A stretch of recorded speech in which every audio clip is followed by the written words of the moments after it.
Today's episode is hosted by former NBA front office executive and draft specialist Dan Purcell.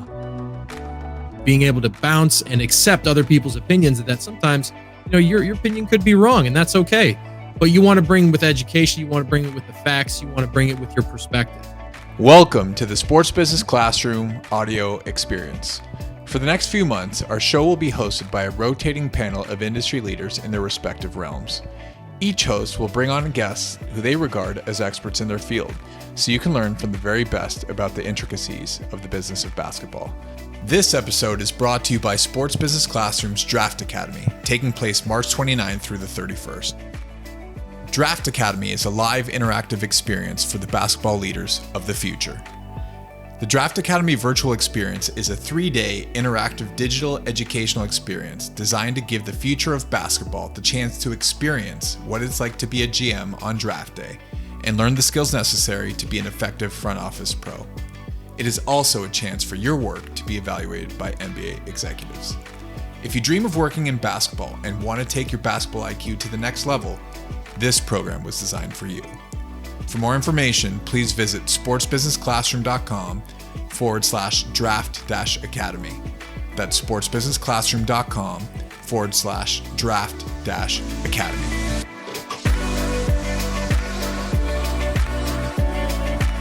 Welcome to the SBC audio experience series, One Man and the Draft. I am your host, Dan Purcell. I am the one man.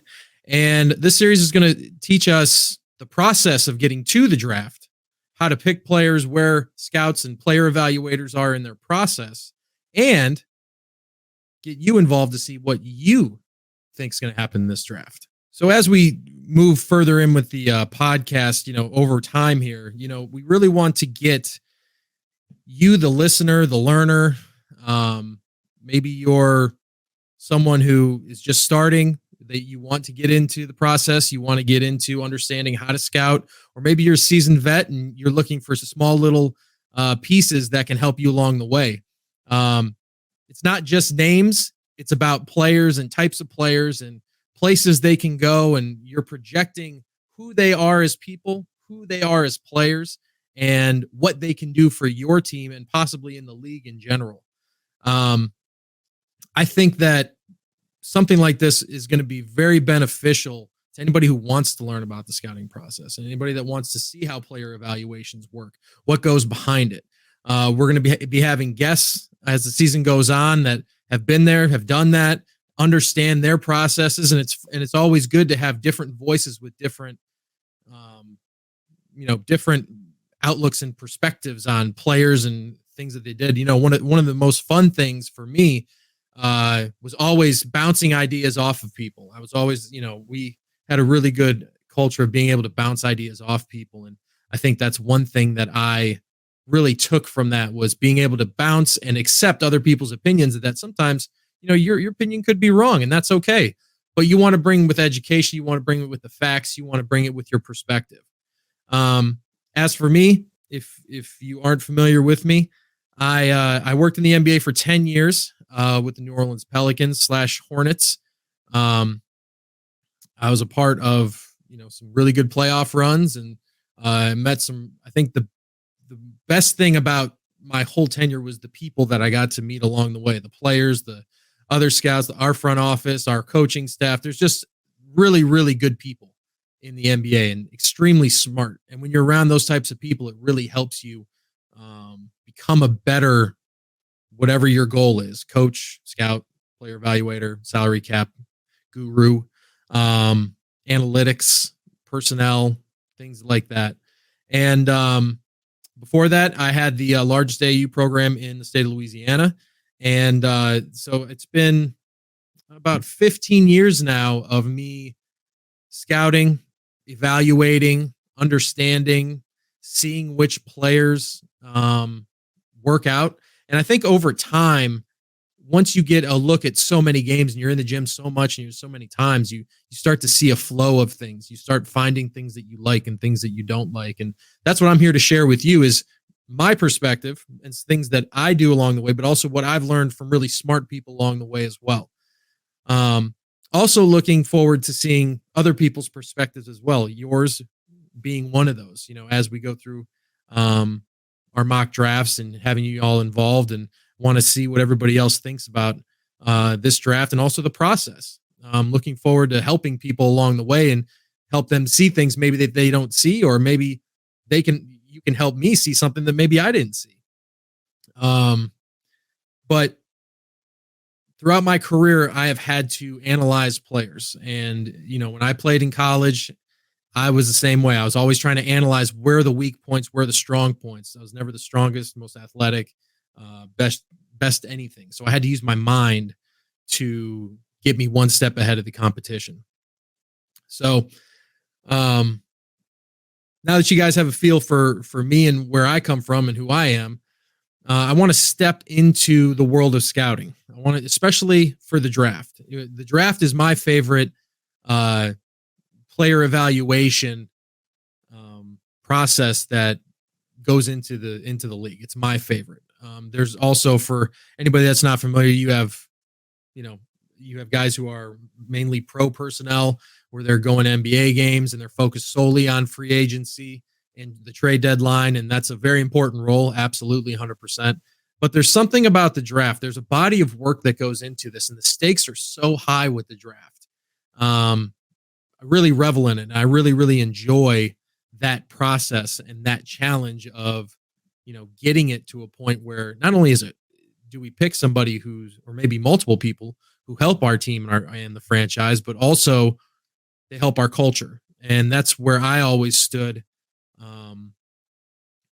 when it came to scouting. So now it's February 23rd.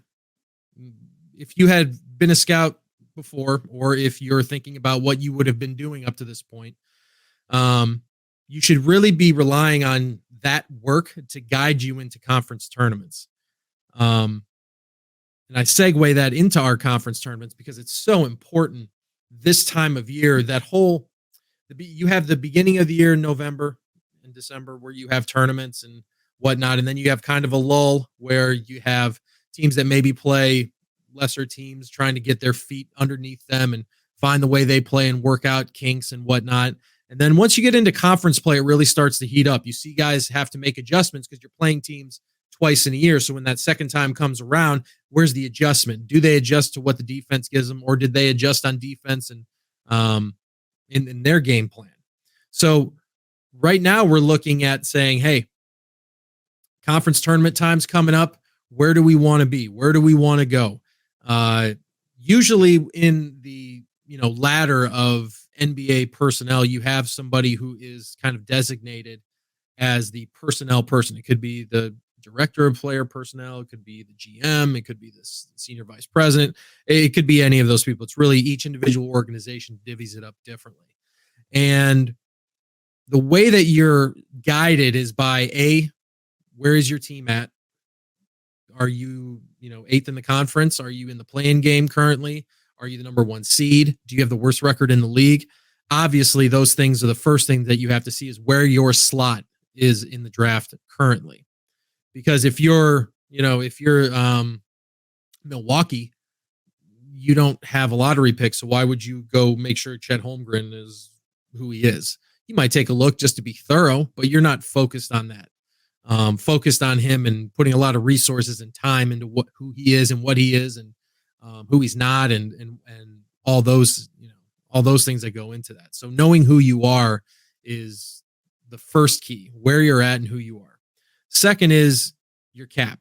Where are you at in the cap? Obviously, rookie contracts are already slotted. They're easily put in there. Any basic cap spreadsheet you can plug in the first, second, third, fourth scaled picks and you can find where you're at, right? So the cap's not so much that issue. Where the cap comes into it is, remember, right after the draft is free agency. So are we a team that is going to go spend in free agency? Are we a tax team? Are we a non-tax team? Do we have exceptions? Do we, those types of things? That's the second thing you need to know. If you don't know it by now, you're already behind the eight ball.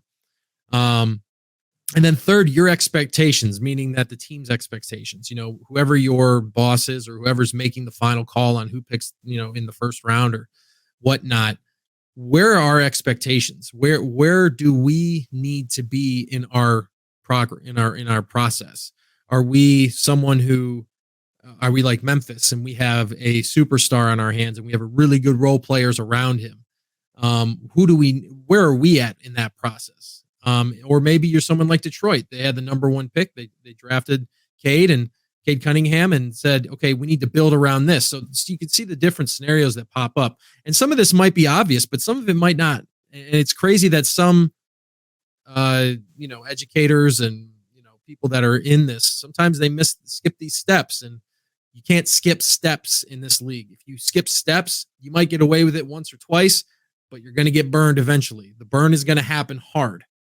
So you never want to skip it. You want to be totally thorough with who you are and be real with who you are and where you're at. So going back to conference tournaments, we talked about where we're at as a team. How are we looking as a team? Where are what are our goals internally? How does our salary cap set up? Are we going for free agency? Are we not? Those are all keys into who you're looking for. I'll give you an example. Sometimes it's as simple as your team has a history of drafting the best available player. You have a draft list. You very Bill Belichick it, very Patriot style. It's 1 through 60, and this is our line, and this is where it is. If we trade, we trade. If we don't, we're going to pick right off this list here. And as they come off the board, we're going to literally just take whoever that next best player that our scouting department said is within these boundaries. It could be as simple as that. It could be as, hey, we're really trying to move up in the draft. We have these 2 picks. We have 6 and 9, making that up, obviously. We have 6 and 9. We're looking to move up into the top 5. So that changes who we're going to get. Also, the amount of data that you need, because you may not be able to trade up. So now that we understand who we are, how do we set it up? Majority of the time, and this isn't in every case, obviously there's 30 teams and 30 different heads and 30 different ways to do this. And you can slice it 30 different ways. But teams usually set it up as they have regional scouts and they have internal scouts, meaning sometimes that's the directors, the coordinators, the GM or the vice president himself. Maybe it's the GM himself, assistant GMs, however they want to set that up internally.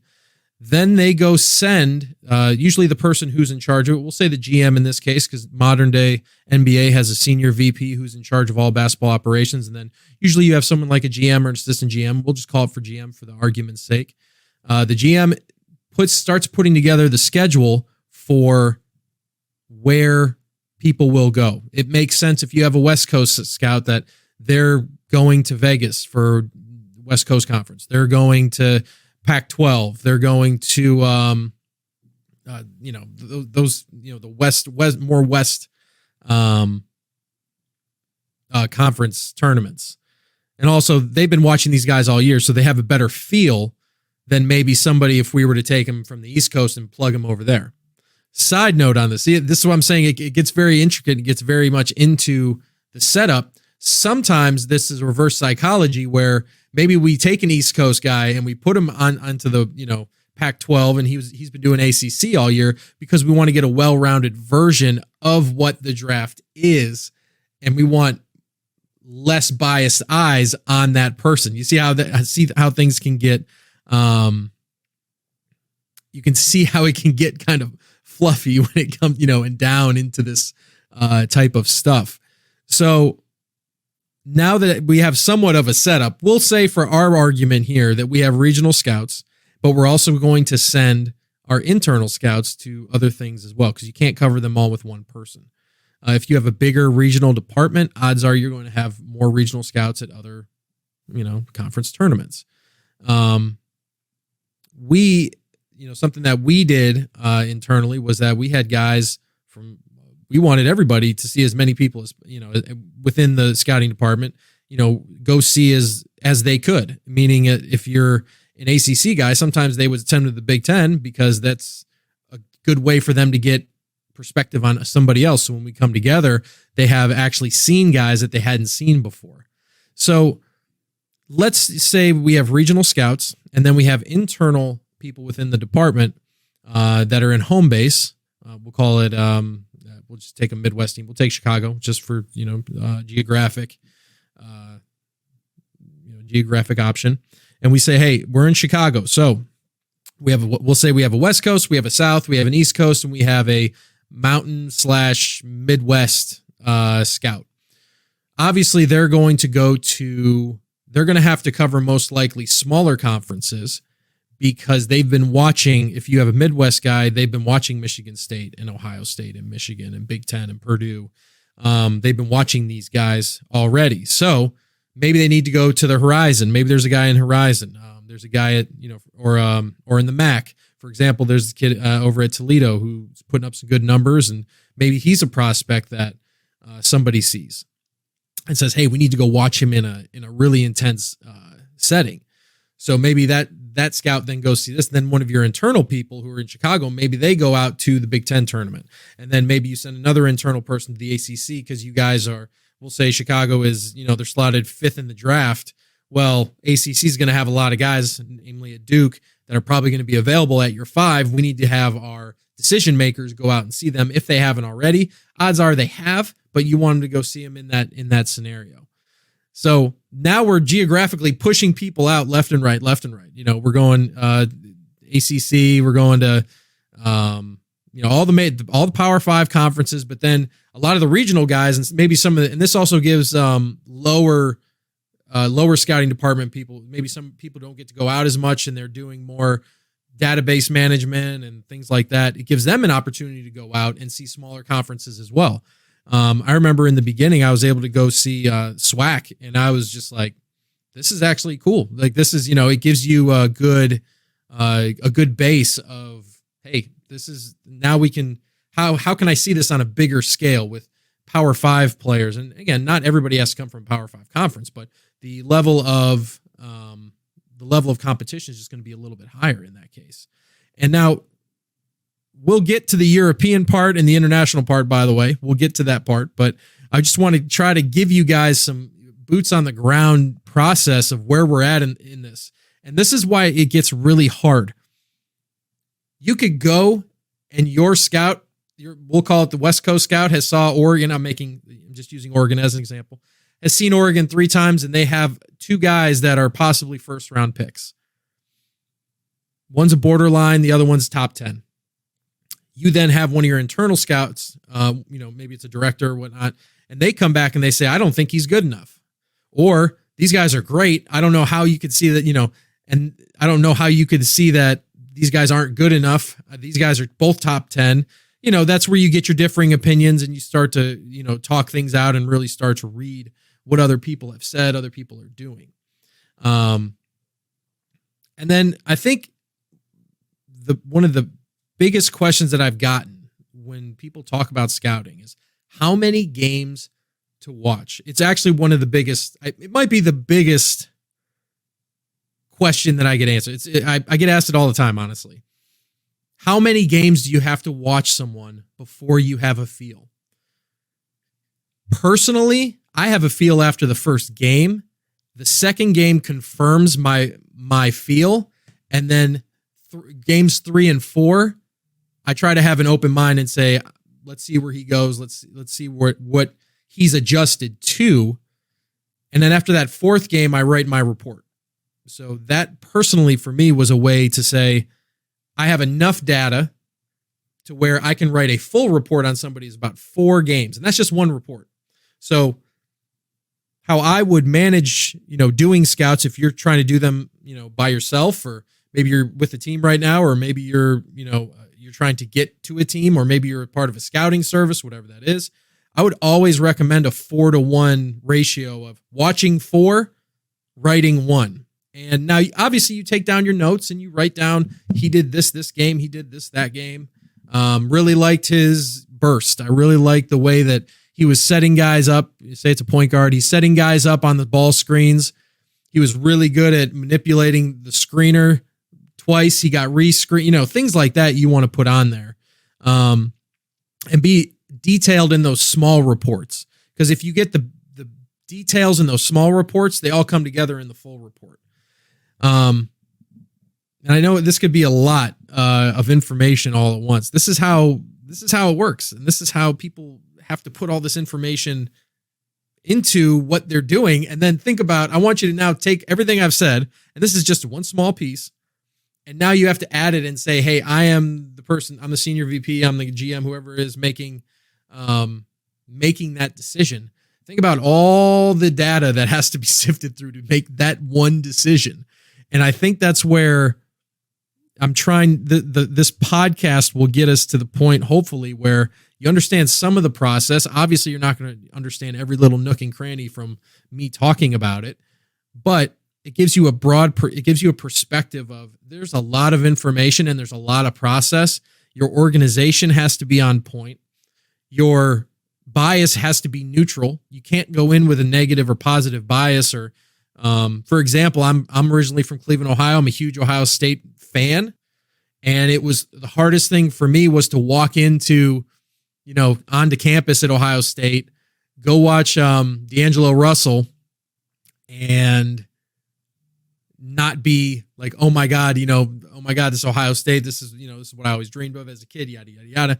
You have to fight those things because you have to understand you have a job to do, and your job is to be as unbiased as possible and get all the facts. The only bias you should have is that you are unbiased. That should be your only bias. I know it's kind of a play on words there, but I think that if you're able to take all the information that I gave you, and you might have to listen twice, which is fine. Rewind me. Go ahead, hit that rewind button. Then, and you're writing these things down, I think you're going to be able to see that things will start to come together. I know it's a lot of talking. It's a lot of, oh my God, these moving parts, this moving part. But once you write it down and you start seeing it play out on paper, you get a really good feel for it. And you go, oh, okay. And the thing slows down for you. It's almost like, you get a rookie and the game clicked for him one day and the game slowed down. It's like really weird. That's the same type of mentality that I would have going into that. So now that we understand, let's wrap this up here. We understand where we're at as a team. We understand what we're doing as a team. We understand our salary situation and what we're going to be doing in free agency. And then we also understand trade. We haven't gotten to the trade possibilities, but we touched on it. We have an idea of what our internal goals are for trade possibilities, for drafting, whatever that is. Now we have an idea in a beginning structure of our draft. And we can sit here and we can say each one of these parts can be broken down. And now we can take those and move those forward once we break them down. And now that our process is set, what are some small things that we can do to make our process a little easier for us? I think a good scout is a constant scout. And what I mean by that is you're constantly bringing info to the table, whether that's background, whether that's who he is as a person, what he is on the court, how he treats his coaches, also on the floor, what you see, how he plays, is he good enough, athletic enough, all those things. You're building work when it's consistent, even if it's just 3 or 4 things a day that you find out, or maybe you're watching a game, you see it, you write it down, boom, put it in the database. You can start to look back on your body of work once it's built, and now you can start to rely on that to give you a thesis moving forward, because there should be a constant movement of ideas, or there should be some consistent idea of who the player is that you're looking at. And now, if you're on a team, if you're flying solo right now and you're doing this, it's going to be tough because you're going to be just, what is your point of view? I think getting other people's points of view that you trust and that have also put in the work, I think is absolutely key to your understanding who is good and who isn't. You might think that player A is a lottery pick and 5 other people think he's the 25th pick. That might give you some perspective. I'm not saying that it's your answer or you switch how you feel, but at the same time, you understand that, okay, maybe I'm over analyzing this guy. Maybe I have a bias towards this person. And it works both ways. But now that you have all this information, we want to bounce it off people. Or maybe if you're doing it solo right now and you just want to work on your craft, you can go to those draft websites and things like that and see what they think about it. because it at least gives you an idea. And that's the cool thing about this is I want to know what your ideas are, what your mocks are, and a little bit of why. And I think as we move forward, we'll give you guys a medium to do that, and it'll be nice and easy, and it'll be great. But I want to hear why you think a player is this way.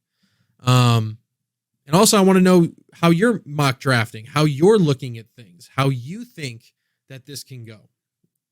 Because the draft is not how you think it's going to go, ever. You don't have a piece of information that a GM may be holding or a president might be holding in his pocket. He may have not said it to anybody ever, anywhere. He may have not said it to anybody, and you won't know. And you won't know until it happens. So you just want to be prepared for all outcomes and have the data that you have acquired over this time, your body of work. So in future episodes, we're going to be breaking down the process a little further.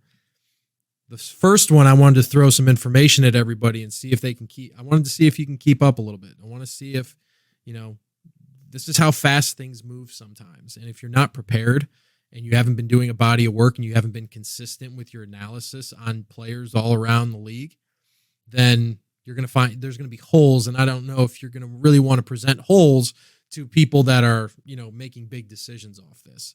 And that's why it's such a serious business. And that's why I think why you see so many different people having opinions and whatnot, because it's serious and it's big. And having a team around you and being able to bounce off ideas off them is extremely important. And that's kind of why I was saying, once you have your information, it's good to bounce it off other people. Even if it's, if you're a scout right now, or maybe you're an amateur scout or whatever that is, it'd be really good to bounce ideas off of people that are doing the same thing as you, or maybe they have an opinion or they've seen a lot of games. I think it's a good idea to do that because it gives you perspective, and you always want perspective. Now that we are putting all of our ideas together to paper, we're putting our 4-to-1 out.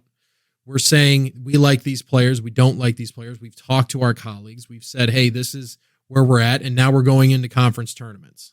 This is where we're at. What are you looking at as a scout in conference tournaments? Ask yourself that. If I were to go to the Big Ten tournament tomorrow and pick a team that you want, that you think is any team that has a first round pick or a second round pick in this draft, really any. First is easier because there's less, first is just easier than second. Second's a lot of movement, a lot of stuff. And now that you have that and you're relying on your past work, you bounced ideas off people and you understand where your team is at. What player now is the most beneficial for you and your team? What player in the draft, or is there a grouping of players? So I have a classic example would be the 5 position grouping, right? Some people call them buckets. Some people call them groupings. I call them groupings. I like the group, and I like that. A lot of people just go point guard, shooting guard, small forward, power forward, center. I think that's antiquated. I think that's 15, 20 years ago basketball. I think that today you have skills. You have playmakers. You have ball handlers, facilitators. Those are in the same thing for me, facilitators.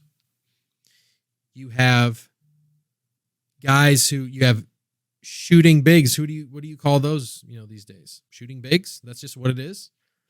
I think you have shooters.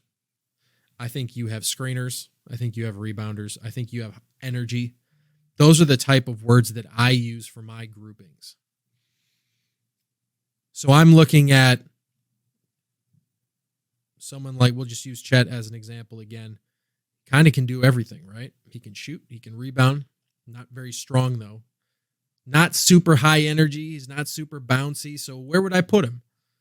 To me, I'm putting him in the bucket of multiple skill set big. He's a big who can shoot. He has solid vision, good enough. Rebounds, good enough for his position in college. Want to see it move and translate to the league. See how that works. And I'm giving you an example of how I'm just going through how I would think about a player as I'm putting him into my grouping of him. You know, if I'm looking at somebody like Jabari Smith, I'm saying, God, him and Chet have similar games. Are they in the same bucket? And I would say, yes, they are in the same bucket. What about Jaden Ivey? Playmaker. Putting him in the playmaker bucket. Paolo Banchero. What type of player is he? These are the things that you have to ask yourself as a scout and say, what type of players are they?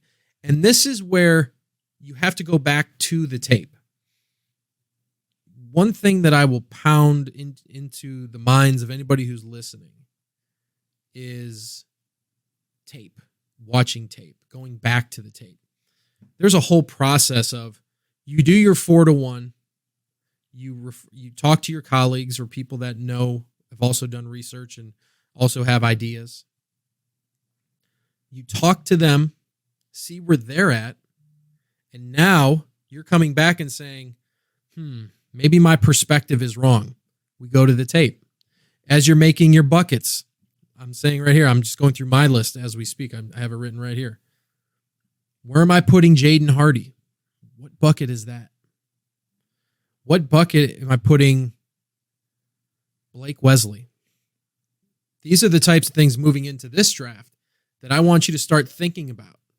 I want you to start moving into, because as we have our draft academy at the end of March, if you start working now and you're with us, if you decide to join us on our virtual draft academy at the end of March, think about how prepared you are going to be when it comes to these players. Not just the players, but your process. And that's what I'm hammering home on this first day, this first podcast. It's about process, understanding your process, understanding what you're doing and why you're trying to do it. I'll always try to give you some background into how teams do it, how some teams do this, how some teams do that.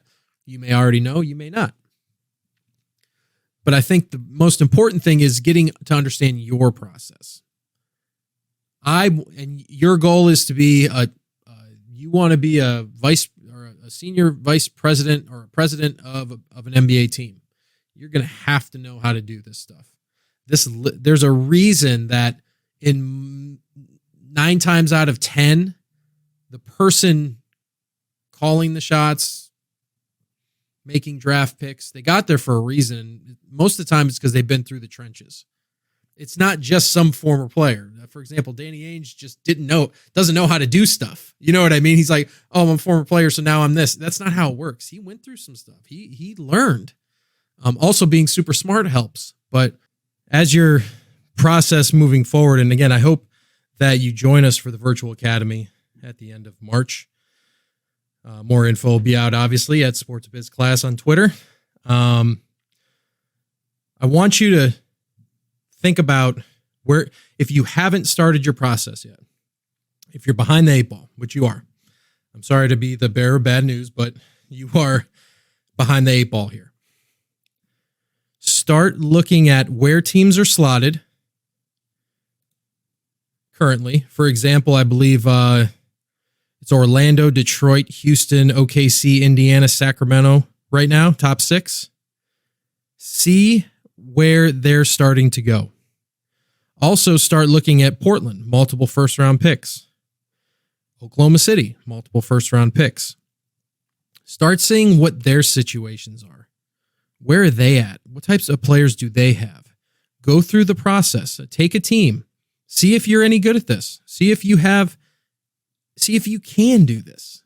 See if you have an eye for it yet. And if you don't have an eye for it, can you get it?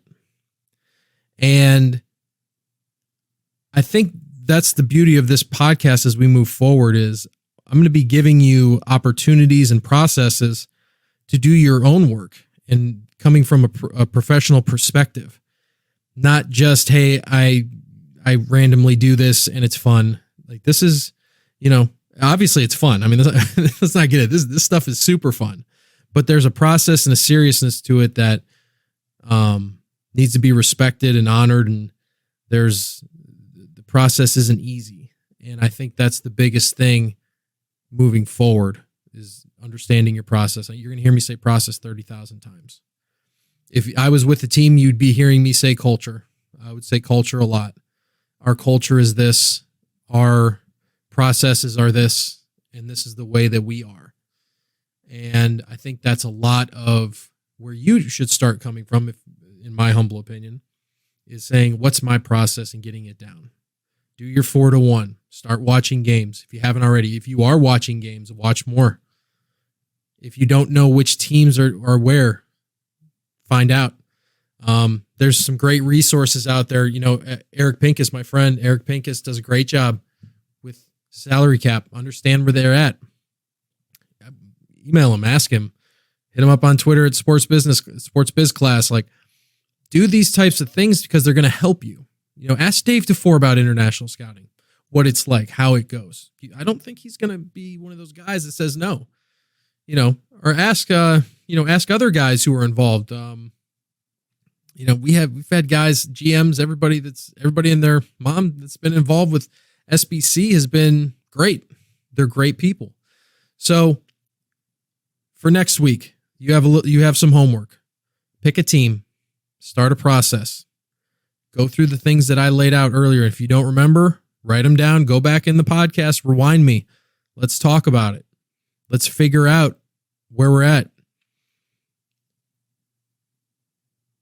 You guys can, and gals, I should say, everybody can, you guys can pick us up at Sports Biz Class, at Sports BIZ Class on Twitter. Also, you can see me at I am Dan P with an underscore before P. So IAMDAN _P on Twitter. You guys can see me there. If you guys ask me questions, more than happy to answer. And then I want you to submit your top 5, not top 5 picks that you think that are slotted, what Orlando's taking. I don't care about that right now because that stuff can change quick. I'd like for you to interact with us and say, these are my top 5 players, and put them in the order that you think as players, not asking for what is a good fit for OKC. Don't care about that right now. I want to know your top 5 players. I also want you to add to that, put a little dash right after it and say what his role, what his grouping is. What's your grouping for him? If you use power forward, centers, all that, go ahead. Great. Go ahead and do that. But take your top 5 players and put them into a bucket. I want to know what bucket you put them into, or grouping, or whatever that word is that you use. I want to see what you guys have. I want to see what there is out there. The people that are listening, we're going to do this together. And it's going to be open dialogue. We're going to be able to work together. I'm going to give you 2 cents. You're going to give me your 2 cents. I'm watching all the time. I'm watching games all the time. I think I have a pretty good perspective about where it comes from. And I'm excited to see what everybody's work and the body of work there is going to happen. I appreciate everybody for listening day one. I'm looking forward to our guests as we move forward. I'm looking forward to seeing you improve. I'm looking forward to seeing your process and how it develops. And hopefully this helps you along your journey into being a scout, whether that's in the NBA itself, maybe it's over in Europe, maybe it's in college as a recruiter, maybe it's an AAU as an AAU recruiter, maybe it's as a private school, a private high school. There's a lot of different levels to this. And maybe it's an agency. Maybe you're a scout for an agency. And I'm excited to see your journey. I'm excited to see where it can go. I'm excited for you. Let's ride this thing together. Let's get better. Let's really have a good process. Let's really be informed. Let's really push. Let's really get this to where you are seeing things just like an NBA scout would, or an NBA talent evaluator. Looking forward to it all. Appreciate everybody. We'll see you next time on One Man in the Draft on SBC Audio Experience.